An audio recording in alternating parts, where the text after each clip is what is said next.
बंदो चरण सरोज गुरु मुदमंगल आगार। जय सेवत नर होत हैं भवसागर से पार। गुरु जी के सुमिरन मात्र से नाशत विघ्न अनंत। तासे सर्व आरंभ में धावत हैं सब संत। तासे सर्व आरंभ में धावत हैं सब संत। मेरे प्यारे गुरुमुख सज्जनों, ये संसार की रचना कुछ ऐसी है कि इसमें आमतौर पर काल और माया का ही प्रभुत्व है। आम जीवों को काल और माया ने अपने अधीन किया हुआ है। काम, क्रोध, लोभ, मोह और भय के द्वारा ये आम जीवों को अपने अधीन करते हैं। माया की इस रचना में मन को भरमाने वाले पदार्थ, परिवार, शरीर और इंद्रियों के सुख भोग, मान प्रतिष्ठा आदि के लालच में डालकर ये साधारण जीव को अपने वश में कर लेते हैं। जीव अपनी अज्ञानता और नासमझी से इन सब को अपने जीवन का उद्देश्य मान करके माया के लालच में फंस जाता है और अपने आप को काल और माया के फंदे में फंसा लेता है। जैसे कोई व्यक्ति किसी नादान बच्चे को दिल लुभाने वाली वस्तुओं का लालच देकर भरमा लेता है, बिल्कुल वैसे ही युक्ति काल और माया भी अपनाते हैं। मनुष्य प्रायः यही समझता है कि मैं इन पदार्थों को प्राप्त करके बहुत बड़ा काम कर रहा हूँ, लेकिन इनके पीछे जो काल और माया का फंदा है वो उसे नहीं देख पाता और इनके धोखे में आ जाता है। मनुष्य ने अपने आप को शरीर मान रखा है। वो आत्मा की सत्ता और वास्तविकता से भूला हुआ है। यही कारण है कि वो शारीरिक सुख भोगों को, इंद्रिय रसों को ही सब कुछ समझ लेता है। मनुष्य की ये गलत फहमी ही उसे माया के सामानों के लालच में फंसाने का कारण बनती है। इसी लोभ और लालच से आगे चल करके मोह उत्पन्न होता है। मोह आसक्ति को कहते हैं, अर्थात वास्तविकता को भूल जाना। चूँकि मनुष्य इन सांसारिक पदार्थों, शारीरिक सुख आराम को ही बड़ी चीज़ और अपने जीवन का उद्देश्य मानता है, इसलिए निश्चित रूप से ही इन वस्तुओं के साथ उसका लगाव पैदा हो जाता है। इसी गहरे लगाव का नाम ही मोह अथवा आसक्ति है। शारीरिक सुख आराम के सामान, धन संपत्ति, परिवार उसे प्राणों से भी अधिक प्यारे होते हैं। अन्य शब्दों में यूँ कहा जा सकता है कि उसे इनसे मोह हो जाता है। वह किसी भी परिस्थिति में, किसी भी मूल्य पर इन्हें छोड़ने का इच्छुक नहीं होता। यही उसका मोह है। इसे संतों ने झूठा भ्रम अर्थात धोखा कहा, क्योंकि सांसारिक पदार्थों और सामानों का संबंध तो मात्र शरीर और इंद्रियों तक ही सीमित होता है, जबकि मनुष्य वास्तव में शरीर न होकर के आत्मा है और आत्मा का इन पदार्थों से कुछ भी संबंध नहीं है। अपने आप को शरीर मान लेना ही लोभ और मोह के पैदा होने का मूल कारण है। परम संत श्री कबीर साहब जी मोह की वास्तविकता का वर्णन करते हुए फरमाते हैं, माया मोह मोहित कीना, ताते ज्ञान रतन हर लेना। जीवन ऐसो सपना जैसो, जीवन सपन समाना। फरमाते हैं कि माया के मोह ने ही मनुष्य को मोहित करके भ्रम में डाल दिया और लोभ लालच को दिखाकर जीव से ज्ञान रूपी रतन को छीन लिया है और भले बुरे का विवेक करने की जो शक्ति विधाता ने मनुष्य को प्रदान की है और जिससे काम लेकर के वो अपने लाभ हानि को भली भांति समझ सकता है, यही विवेक अथवा ज्ञान ही माया के मोह ने हर लिया है। और मनुष्य आमतौर पर बुद्धिमान समझदार होने के बावजूद भी धोखा खा जाता है। जिस जीवन और जीवन के भोग पदार्थों को मनुष्य सत्य और नित्य समझता है, वे सब तो स्वप्न की भांति हैं।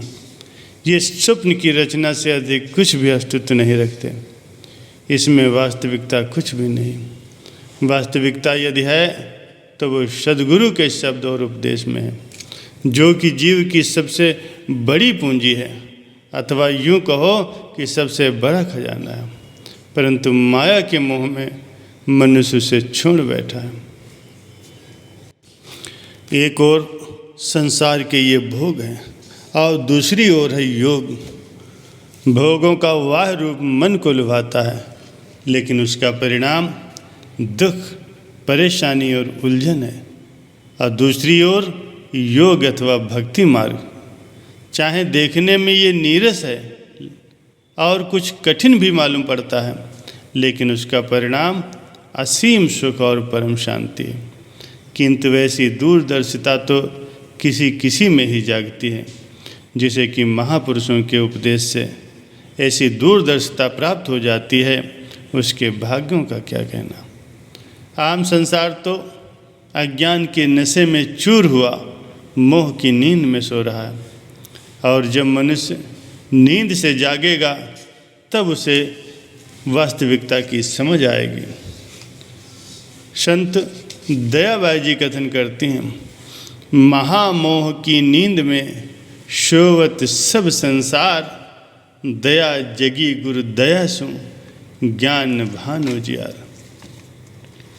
संसार के स्वप्न में जिसकी वास्तविकता कुछ भी नहीं है, बिना जागे वास्तविकता का ज्ञान कैसे होगा। सतगुरु की दया से जो इस मोह की नींद से जाग गए हैं, जिनके हृदय में ज्ञान का सूर्य प्रकाशित हो चुका है, उन्हें इस बात की समझ आ चुकी है कि संसार का लोभ और मोह झूठा है, और ये लोभ तथा मोह ही काल के भय को पैदा करने वाला है।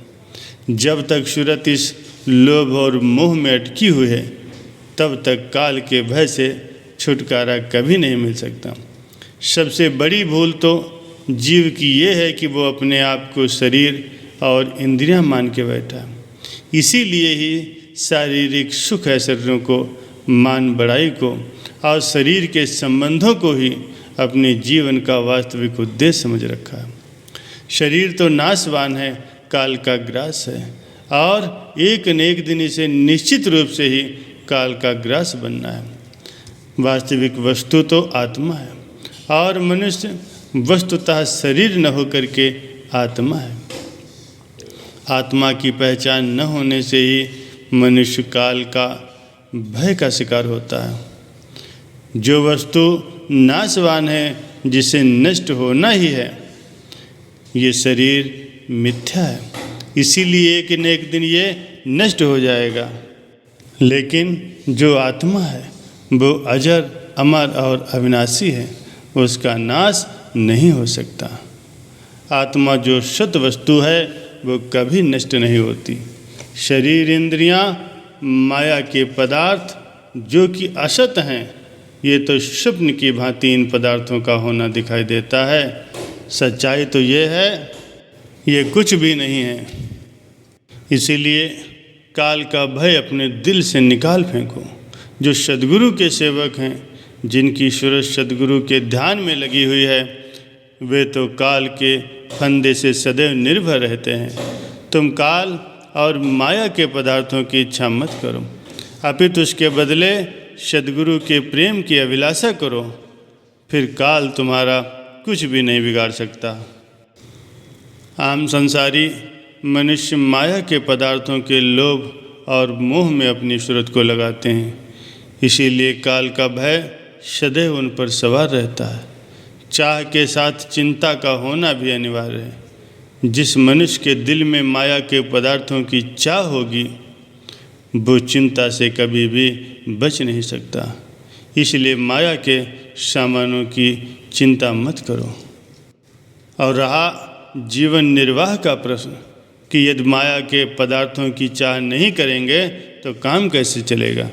तो इसका उत्तर ये है, प्राकृतिक नियम के अनुसार जो माया के पदार्थों की कामना नहीं करता, माया के सामान स्वयं ही उनके पीछे आते हैं। उदाहरण के लिए शरीर और छाया का संबंध है। छाया शरीर को कभी नहीं छोड़ती, जहाँ शरीर जाएगा छाया अपने आप उसके साथ साथ जाएगी।